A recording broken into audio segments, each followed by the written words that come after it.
I beat Mario Party Superstars without items. Welcome to the Hard Way Games, where we play games the hard way. For no reason, of course. Mario Party Superstars is the most recent game in the infamous Mario Party series, compiling boards and minigames from all over the series' past. Mario Party is a board game-based series, known for its cruel luck-based gameplay and tough minigames. But the big question for this challenge is, what's the hardest way to play it? Since Mario Party Superstars is the newest game, not only is it one of the most accessible, it also has some of the hardest CPUs yet, the Master CPUs. Master CPUs play pretty much perfectly, using items optimally, winning most minigames, and knowing just how to screw you over. So, it's already pretty hard to beat 3 of them in a game, but I decided to make it even harder on myself.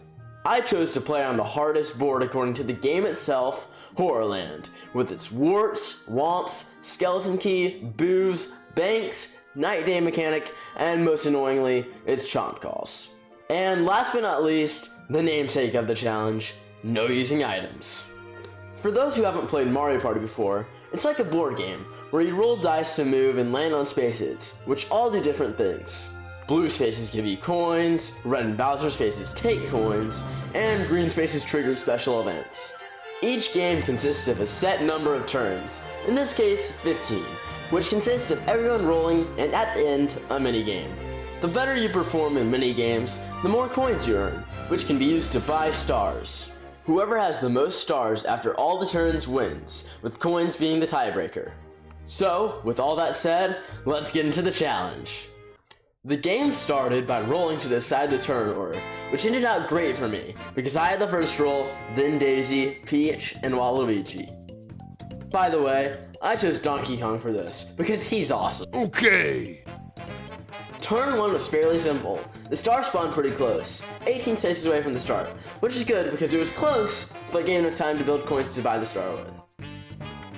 I rolled a 9, passed the item shop, and landed on a lucky space, which can either give you coins or an item, but I got lucky and got 7 coins instead of a useless item. Everyone else rolled, and it was pretty uneventful. The first minigame was a 1v3, Boulder Ball, which me and 2 of the CPUs easily won by making it to the top of the hill and dodging boulders. On the next turn, I rolled a 4 and lost some of my newly earned coins to a red space, and the only other eventful thing that happened was Waluigi buying a chomp call. The minigame this turn was Speed Hockey, a 2v2 game that is pretty much just air hockey with teams, which we unfortunately lost. But things were looking up. On turn 3, I rolled a 5 and bought my first star. Unfortunately, after that, I landed on a versus space, which works by everyone putting their coins into a pot and playing a minigame to decide who gets the most coins. Luckily, this time we played Snowball Summit, which I'm pretty good at, so me and 2 CPUs ended up tying, so I finished the minigame with a net gain of coins. The other minigame this turn was Dizzy Dancing. After Peach bought a chomp call. The gimmick of Dizzy Dancing is that your controls are reversed, but that doesn't really work for CPUs, so this one's pretty easy for them. Luckily, I held my own and finished this one tied for second. After that, the star spawned pretty far away, so I decided to just roll with it, literally, and got a 4, which gave me some more coins. By this point, all the CPUs had chomp calls, and coin counts were pretty even heading into the next minigame, Bombs Away. I performed pretty poorly, getting 3rd, but I still ended up getting some extra coins. Like I said earlier, I wasn't sweating big rolls, which was good because I wasn't getting them. I rolled a 1 and landed on a lucky space with 7 more coins. Nothing eventful happened until Peach landed on a Bowser space and got a Bowser's Revolution, which splits coins evenly among everyone, which only got me 1 more coin this time, but there would be more eventful Bowser spaces later. The minigame for this turn was Tug of War, and even though I risked irritating my palms, we still got demolished by Peach. When turn 6 came around, I had another low roll, and another lucky space, but this time I got a custom dice block, which was useless to me. Now, it was time for Tipsy Turny, which I normally struggle with, so there was no way I was winning. On turn 7, Toad wanted me to break my only rule, but I said no and rolled a 3, picking up another 3 coins. Then, Daisy finally used the item I had been dreading, the chomp call, and moved the star closer to me, and I knew it was my time to strike. 2v2 time again! Eats a Pizza is usually pretty fun, but against master CPUs, it's very annoying. The other two computers, not on my team, just ate the pizza in the most optimal way, not even giving us a chance. With the star being so close, I knew I could secure a safe lead with a high roll, so I hoped, and I got a 1. Dang. At least I landed on another lucky space. Oh wait, I only got double dice. So my chance for a safe lead was gone. The star was once again moved due to a chomp call by Daisy. And to continue my bad luck streak, the next minigame was Rapid River Race. A game pretty much impossible for me to win, because the computers knew where to move before the urchins were even on the screen. So I ended another minigame in last. By turn 9, I realized I might actually have a chance to the star, and finally ended my bad luck with an 8. This took me to Mr. I, who warped me across the map for only 6 coins, which landed me on a Bowser space, which somehow landed on another Bowser Revolution. And it was this Bowser Revolution that really helped me.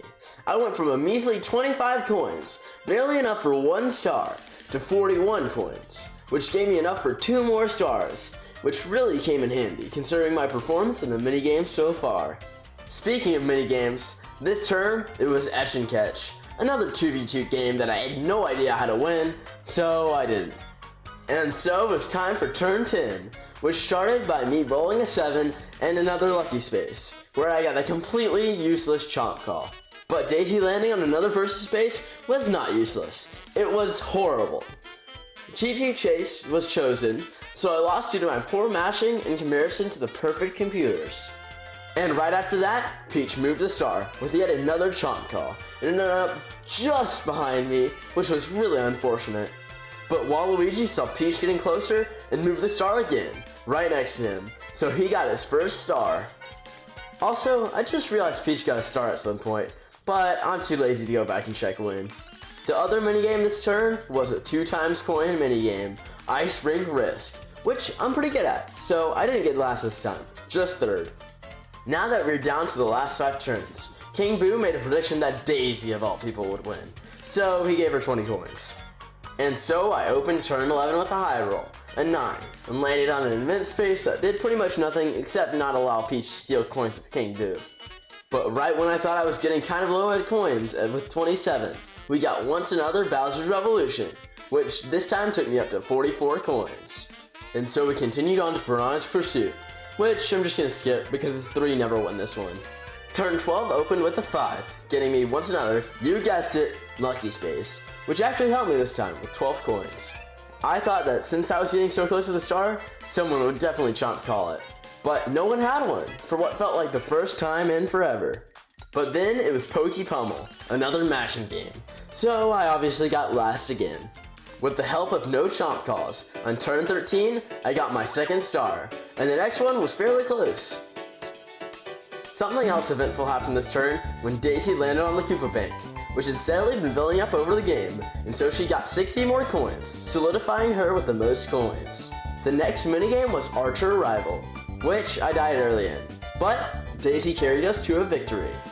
Nearing the end, I was feeling pretty confident. I had the lead in stars, and if anyone else close spot one, I'd be in the lead with coins too. The 10 I rolled this turn also helped a lot. I also felt like I could maybe get another star next turn if I got another big roll, which could help me secure the win.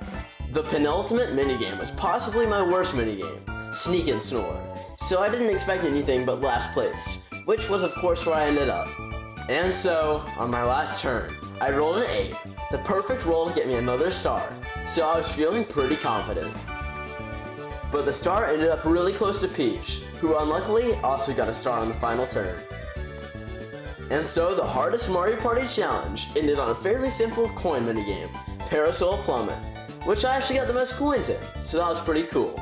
And for those of you who haven't played Mario Party before, you may think, oh, that's it, he ended the game with the most stars, he wins, but that's not the case. In Mario Party, there's a twist at the very end, where 2 bonus stars are handed out based on different categories, so it's not over yet. The first bonus that was handed out was the shopping bonus, which worried me, because I definitely didn't win it due to my no items rule. But I got lucky, and Waluigi, the computer in 3rd place, won it, not Peach. The next bonus star was what decided it all. If Peach got it, it could ruin the challenge. And that bonus was the unlucky bonus. And so, the final bonus star was given to all of us. And so, as this challenge comes to an end, I recommend you guys try it yourself. It's a lot of fun and a unique new way to play the game. And all I ask in return is for you to subscribe, so you can keep up with all the new challenges I try that you can also try for yourself. And that's how I beat Mario Party Superstars without using items.